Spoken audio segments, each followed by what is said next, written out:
જે રીતે છેલ્લા થોડા દિવસોથી ભારતીય જનતા પાર્ટીના શાસનમાં ભ્રષ્ટાચારે શિષ્ટાચાર બની ગયો અને એના પુરાવા બહાર આવી રહ્યા છે, એના કૌભાંડો બહાર આવી રહ્યા છે અને ભાજપના નેતા અને એમના નજીકના મળતિયાઓ આ કૌભાંડમાં સંડોવાયેલા છે.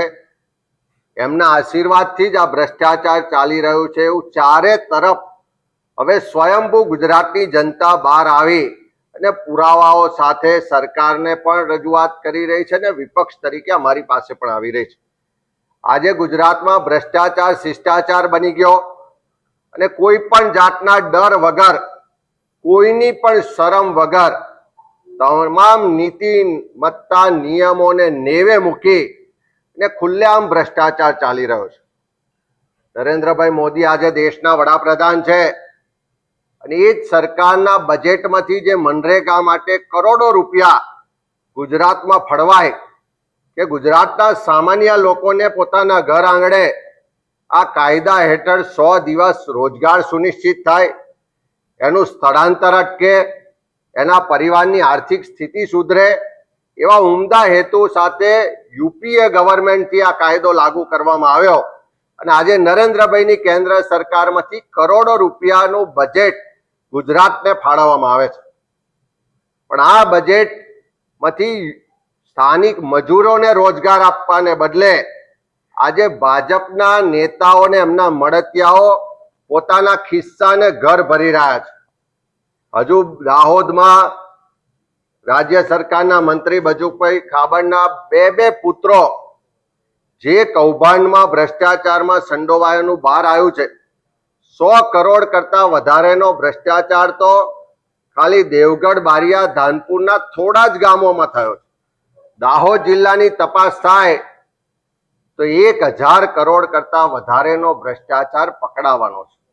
પણ સરકાર હજુ બચાવી રહી છે મંત્રી, એમના પરિવાર અને બાકીના મિત્રોને. પણ હવે એવો જ બીજો કિસ્સો પંચમહાલ જિલ્લાનો પણ બહાર આવ્યો છે. કારણ કે આ ભાજપના ભ્રષ્ટાચારીઓ કોઈ એક તાલુકા કે એક જિલ્લામાં નથી, આખા ગુજરાતમાં ચારે તરફ ભ્રષ્ટાચારની તપાસ થાય તો બધી જ જગ્યાએ ભાજપના મળતિયાઓ પકડાશે. પંચમહાલ જિલ્લાના જાંબુઘોડા તાલુકો કે આખા ગુજરાતમાં વસ્તીની રીતે જોવા જઈએ તો મારી જાણકારી મુજબ સૌથી નાનો તાલુકો છે. જાંબુઘોડા તાલુકાના 26 ગ્રામ પંચાયતો છે, ફક્ત 42,000ની વસ્તી આખા તાલુકાની. પંચમહાલ જિલ્લામાં જોઈએ તો 39 જિલ્લા પંચાયત બેઠકો છે, એમાં આખો જાંબુઘોડો તાલુકો થઈ 26 ગામ થઈ 42,000ની વસ્તી થઈને ફક્ત 1 જિલ્લા પંચાયત છે. એટલે આપણે જે વાત કરવા જઈ રહ્યા છે આખા ગુજરાતનો સૌથી નાનો તાલુકો, એક જ જિલ્લા પંચાયત સીટમાં સમાવેશ થાય એવી 42,000ની વસ્તી વાળો તાલુકો, અને એમાં મનરેગા યોજનામાં ખર્ચ કેટલો થયો મારી પાસે આંકડા છે 2021-22 થી 24-25 સુધીના. અને આ જાંબુઘોડા તાલુકામાં જે મનરેગા યોજનામાં કામો થયા એમાં લેબર અને મટીરિયલ પાર્ટ, મનરેગા કાયદાની જોગવાઈ મુજબ આ મજૂરોને રોજગાર આપવા માટેનો કાયદો છે. એટલે 60% રકમ ખર્ચ થવી જોઈએ લેબર પાર્ટમાં, એટલે કે મજૂરી કામ માટે, વેતન ચૂકવવા માટે, અને 40% રકમ ખર્ચ થવી જોઈએ મટીરિયલ પાર્ટ માટે. પણ આ જાંબુઘોડામાં કેવું થાય છે, 2021-22ની વાત કરીએ તો જાંબુઘોડા તાલુકામાં ખર્ચ થયો 54 કરોડ ને 39 લાખનો, અને એમાં 21% લેબર પાર્ટ હતો અને 79% મટીરિયલ પાર્ટ હતો. 2022-23નું વર્ષ એટલે ચૂંટણીનું વર્ષ હતું. ભાજપ તો પેલું ધન સંગ્રહ કરે, ચૂંટણી ફંડ ઉઘરાવે એનું વર્ષ હતું. એટલે 22-23ના વર્ષમાં જાંબુઘોડા તાલુકામાં જે કામ થયા, ચૂકવણું થયું, એ લેબર અને મટીરિયલ બંનેનો ખર્ચ ગણીએ તો 128.99 કરોડ રૂપિયાનો ખર્ચ ખાલી એક જિલ્લા પંચાયત સીટના તાલુકામાં થયો. અને એમાં પણ લેબર પાર્ટ ને મટીરિયલ પાર્ટ જઈએ તો ફક્ત 6% રકમ લેબર પાર્ટમાં વપરાય અને 94% રકમ મટીરિયલ પાર્ટમાં વપરાય. એ જ રીતે 23-24નું વર્ષ એમાં આ તાલુકામાં ખર્ચ થયો 69 કરોડ ને 45 લાખ રૂપિયાનો, અને એમાં રેશિયો 19% લેબર પાર્ટ અને 81% મટીરિયલ પાર્ટ. એવી જ રીતે 24-25નું વર્ષ એમાં ખર્ચ થયો 40 કરોડ ને 38 લાખ રૂપિયાનો, અને એમાં જે રેશિયો હતો 42% લેબર પાર્ટ ને 58% મટીરિયલ પાર્ટ. એટલે 4 વર્ષમાં એક પણ વર્ષ 60-40 નો રેશિયો મેન્ટેન કરવામાં આવ્યો નહીં. આખું ટોટલ કરીએ તો 4 વર્ષમાં ગુજરાતના સૌથી નાના તાલુકામાં 293 કરોડ રૂપિયાનો મનરેગામાં ખર્ચ કરવામાં આવ્યો, અને એ પૈકી આખું લેબર ને મટીરિયલ નો રેશિયો જોઈએ તો ફક્ત 22% રકમ લેબરમાં એટલે કે મજૂરોને ચૂકવવામાં આવી, 78% રકમ મટીરિયલ ખાતે ખર્ચ કરવામાં આવી. આ એક તાલુકામાં કેવી રીતે થાય છે? આખા જિલ્લાનું પણ જોઈએ કે ભ્રષ્ટાચારનું પંચમહાલ જિલ્લાનું જે કેન્દ્ર બિંદુ છે એ આ જાંબુઘોડા તાલુકો કેવી રીતે બન્યો? કારણ કે અત્યારે ભારતીય જનતા પાર્ટીના પંચમહાલ જિલ્લાના જે પ્રમુખ શ્રી છે એ આ તાલુકામાંથી આવે છે. એમના આશીર્વાદથી આ બધું થયું હોવાની ત્યાં લોકોની રજૂઆત ને ફરિયાદો છે. મને જે લોકો રજૂઆત ભાજપના પણ ઘણા બધા મિત્રો આપી ગયા છે પુરાવા, એ બધાનું કહેવું છે કે આખા જિલ્લાનું ભ્રષ્ટાચારનું કેન્દ્ર બિંદુ આ જાંબુઘોડા તાલુકો છે. એ કેમ કે છે? કારણ કે આખા જિલ્લામાં 4 વર્ષમાં મનરેગા યોજનામાં જે મટીરિયલ પાછળ ખર્ચ કરવામાં આવ્યો એમાંથી સૌથી વધારે રકમ જાંબુઘોડા તાલુકામાં થઈ. આખા જિલ્લામાં બધા જ તાલુકામાં 2021-22ના વર્ષમાં મટીરિયલમાં 110 કરોડ રૂપિયા ખર્ચ કરવામાં આવ્યો. એ વર્ષે જાંબુઘોડા તાલુકામાં એમાંથી 37 કરોડ રૂપિયા મટીરિયલમાં ખર્ચ કરવામાં આવ્યો. 22-23ના વર્ષમાં આખા જિલ્લામાં 201 કરોડ રૂપિયા મટીરિયલમાં ખર્ચ કરવામાં આવ્યો. મેં પહેલા જ કીધું કે આ ચૂંટણીનું વર્ષ હતું, પૈસા ઉઘરાઈને કદાચ ઉપર સુધી કમલમમાં પહોંચાડવાના હશે, એટલે આખા જિલ્લામાં 201 કરોડ ખર્ચાયા. એમાંથી જાંબુઘોડા તાલુકામાં 109 કરોડ રૂપિયા મટીરિયલમાં ખર્ચાયા. 23-24ના વર્ષમાં આખા જિલ્લામાં 115 કરોડ રૂપિયા ખર્ચ થયો. એમાંથી 50 કરોડ રકમ જાંબુઘોડા તાલુકામાં ખર્ચ થઈ. અને એવી જ રીતે 24-25ના વર્ષમાં આખા જિલ્લામાં 86 કરોડ ખર્ચ થયો, અને એમાંથી 21 કરોડ જેટલી રકમ જાંબુઘોડા તાલુકામાં ખર્ચ થઈ. એટલે આપણે સમજી શકીએ છીએ કે આખા જિલ્લામાં મનરેગા યોજનામાં જે મટીરિયલ પાછળ ખર્ચ થાય છે એમાં 50% જેટલો ખર્ચ એક જ તાલુકામાં થાય છે, અને બાકીના 6 તાલુકા છે એમાં 50% ખર્ચ થાય છે. એટલે આખો હિસાબ કરીએ તો આખા જિલ્લામાં 512 કરોડ રૂપિયા 4 વર્ષમાં મટીરિયલ પાછળ ખર્ચ થયો, અને એમાંથી એકલા જાંબુઘોડા તાલુકામાં 216 કરોડ રૂપિયા મટીરિયલમાં ખર્ચ થયો. એનો સ્પષ્ટ મતલબ છે કે આ તાલુકામાં કોઈ રોજગાર આપવાની ચિંતા નથી, પણ મટીરિયલ સપ્લાય કરીને કરોડો રૂપિયા કેવી રીતે ખાઈ જવા એનું એક વ્યવસ્થિત ષડયંત્ર ચાલે છે. અને આ આખી ફરિયાદો કોઈ આજકાલથી નહીં, ત્યાં સ્થાનિક લોકો દ્વારા વર્ષોથી રજૂઆત થઈ. મેં પણ પહેલા 3 વખત પત્રો લખ્યા છે, અમારા ત્યાંના સ્થાનિક કોંગ્રેસના આગેવાનોએ પણ પત્રો લખ્યા છે, પણ સરકાર તપાસ કરતી નથી. ત્યારે મારે સરકારમાં બેઠેલા લોકોને પણ પૂછવું છે કે આટલો બધું કૌભાંડ ભ્રષ્ટાચાર ચાલતો હોય તો ત્યાંના DRDA ડાયરેક્ટર કે DDOએ આજ દિન સુધી કેમ એમના ધ્યાને ના આવ્યું? એમણે આજ દિન સુધી કેમ તપાસ ના કરી? ત્યાંથી જે પણ આંકડા અને રિપોર્ટ પત્રકો રેગ્યુલર ગ્રામ વિકાસ કચેરીમાં આવે છે, તો ગ્રામ વિકાસ કમિશનરના ધ્યાને કે એમના ઓફિસના ધ્યાને આ બધી બાબતો કેમ ના આવી?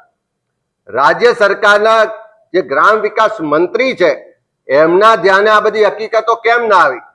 એ જ રીતે ત્યાંના સંસદ સભ્ય છે, જે DRDA ની દિશા કમિટી છે, જે વિજિલન્સ કમિટી છે એના અધ્યક્ષ છે, દર 3 મહિને વિજિલન્સ કમિટીની દિશાની મીટિંગ ફરજિયાત મળે છે. તો એમણે આજ દિન સુધી આ બાબતોનો અભ્યાસ કેમ ના કર્યો? એનો સ્પષ્ટ મતલબ છે કે ચોકીદાર જ ચોર છે.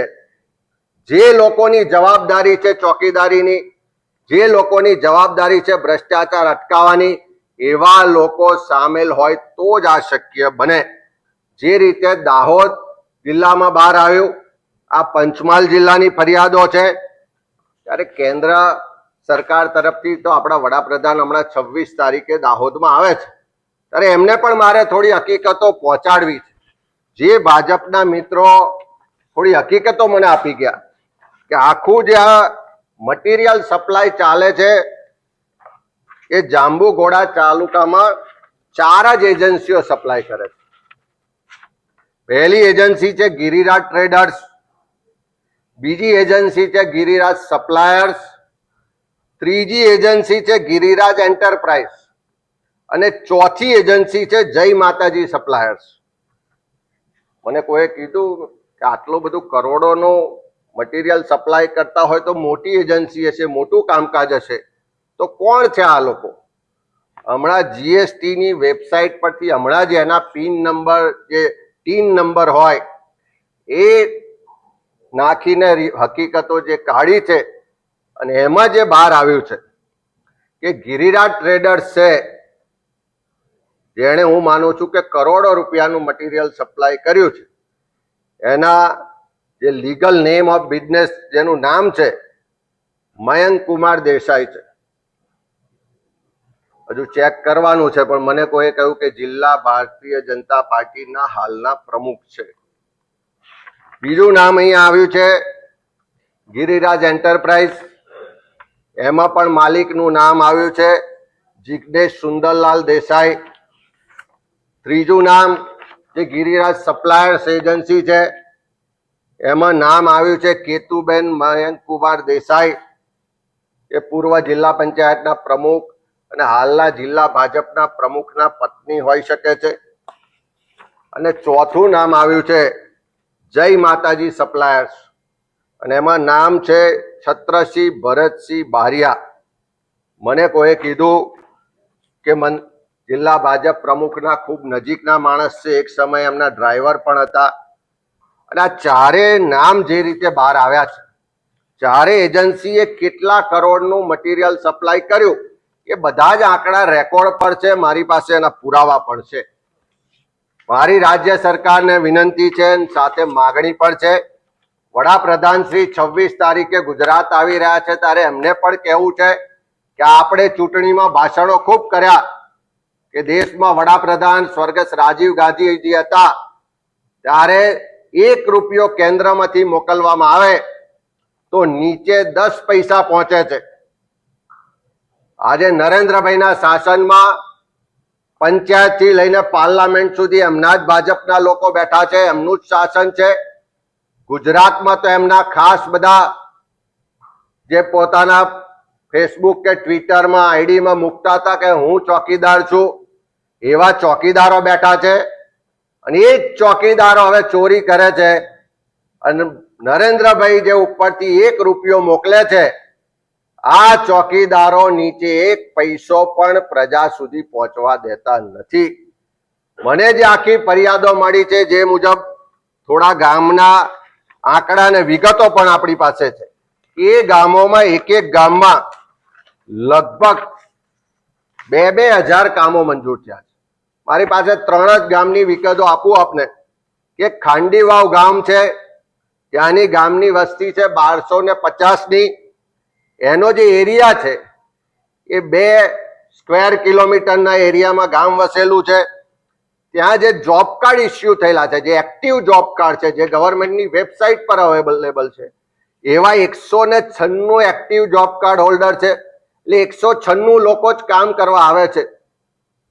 આ ગામમાં કામ કેટલા થયા તો 4 વર્ષનો હિસાબ છે મારી જોડે, 2021-22 થી 24-25 સુધીનો 29 કરોડ રૂપિયાના મટીરિયલ કમ્પોનન્ટમાં કામનું ચૂકવણું થયું છે અને 80 લાખ રૂપિયાનું લેબર કામમાં ચૂકવણું થયું છે અને 1617 વિકાસના કામો થયા છે આ 1250ની વસ્તી વાળા ગામમાં. એવું જ બીજું ગામ છે જાંબુઘોડા જે તાલુકા પ્લેસ છે ત્યાં કોઈ જોયું હશે તો બધાને ખ્યાલ હશે કે 50% ગામ તો એવું છે કે નાની મોટી દુકાનો ધંધા વેપાર સાથે જોડાયેલા લોકો રહે છે. કોઈ ખેતીનું કે પશુપાલનનું કામ નથી કરતા ત્યાં. હવે એ ગામની વસ્તી છે 2731 એ ગામનો જે વિસ્તાર છે 0.75 સ્ક્વેર કિલોમીટરનો વિસ્તાર છે, એટલે એનું જે રેવન્યુ કહેવાય એ 75 હેક્ટર જેટલી જગ્યાનો રેવન્યુ વિસ્તાર આ ગ્રામ પંચાયતનો છે. ત્યાં આગળ એક્ટિવ જોબ કાર્ડ હોલ્ડરો છે 894. કદાચ હજુ તપાસ થશે ગામે ગામ તો આ બોગસ ભૂતિયા જોબ કાર્ડ હોલ્ડરોનું પણ બહુ મોટું કૌભાંડ આમાં આવવાનું છે. અને ત્યાં આગળ છેલ્લા 4 વર્ષમાં 2040 જેટલા વિકાસ કામો ખાલી મનરેગા યોજનામાં થયા છે. બીજી યોજના તો અલગ.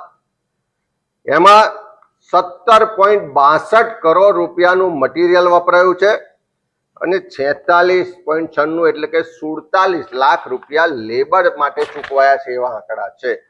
એવું ત્રીજું ગામ છે કરા કે જે ગામની વસ્તી છે 1200ની.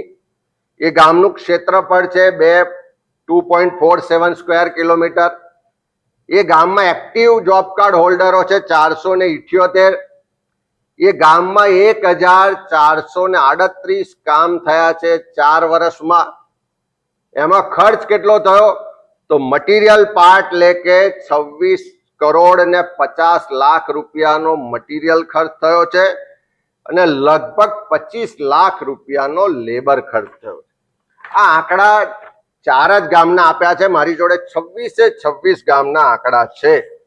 આ બધી હકીકતો જોઈએ તો એટલું ચોક્કસ છે કે આટલી મોટો ભ્રષ્ટાચાર હોય, જેમ દાહોદમાં 3 જ ગામની તપાસ થઈને 71 કરોડની એફઆઈઆર થઈને મંત્રીશ્રીના 2 પુત્રો આજે જેલમાં છે, પણ નૈતિકતા નહીં હોવાને કારણે રાજીનામું નથી આપતા. સરકારમાં નૈતિકતા નથી, સરકારમાં હિંમત નથી, એટલા માટે એમને મંત્રીમંડળમાંથી દૂર પણ નથી કરતા.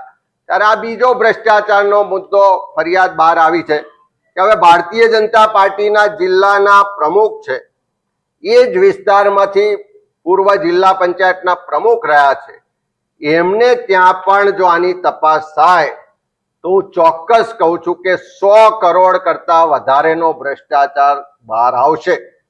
ત્યાં આગળ સ્થળ પર જે હકીકતો ફરિયાદો મને મળી છે કે અનેક કામો એવા છે કે જેના સ્થળ પર એક પથ્થર પણ નાખવામાં નથી આવ્યો કે એક ઈંટ પણ મૂકવામાં નથી આવી ને બારોબાર એના ચૂકવણા કરવામાં આવ્યા છે.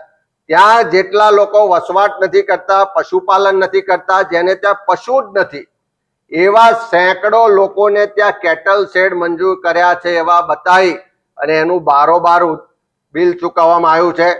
અનેક જગ્યાએ ઓછું કામ કરીને વધારે કામના બિલો ચૂકવવામાં આવ્યા છે. ગુણવત્તાના પણ પ્રશ્નો છે.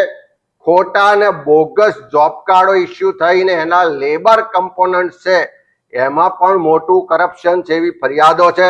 ત્યારે સરકારમાં થોડી પણ ઈચ્છા શક્તિ હોય, આપણા મૃદુ ને મક્કમ મુખ્યમંત્રીમાં ભ્રષ્ટાચારને નાબૂદ કરવાની થોડી પણ મક્કમતા હોય તો આ વિજિલન્સની તપાસ કરાય. અને દેશના વડાપ્રધાન શ્રી જયારે ગુજરાતમાં આવતા હોય ત્યારે એમની પાસે પણ માગણી કરવી છે કે આ પ્રજાના પરસેવાના ટેક્સના પૈસા છે અને એને તમારા કહેવાતા ચોકીદારો આ રીતે ખુલ્લેઆમ લૂંટતા હોય, કેન્દ્ર સરકારની ગ્રાન્ટ હોય, કેન્દ્ર સરકારનું બજેટ હોય તો સેન્ટ્રલ ગવર્મેન્ટમાંથી પણ વિજિલન્સની એક ટીમ મોકલવી જોઈએ અને મનરેગા યોજનાના ભ્રષ્ટાચારની તપાસ કરાવવી જોઈએ. જો સરકાર પારદર્શક હશે, સરકારની ઈચ્છા શક્તિ હશે, સરકાર ભ્રષ્ટાચારને નાબૂદ કરવા માંગતી હશે અને એમના જે મળતિયાઓ, એમના જે ચોકીદારો ચોરી કરી રહ્યા છે એની સામે કાર્યવાહી કરવા માંગતી હોય તો સરકારે તાત્કાલિક વિજિલન્સની ટીમ મોકલવી જોઈએ અને આ તમામ ભ્રષ્ટાચારના જે આક્ષેપો છે, પુરાવા છે એની તપાસ કરાવવી જોઈએ અને જે પણ જવાબદાર લોકો હોય એને જેલના સળિયા પાછળ મોકલવા જોઈએ.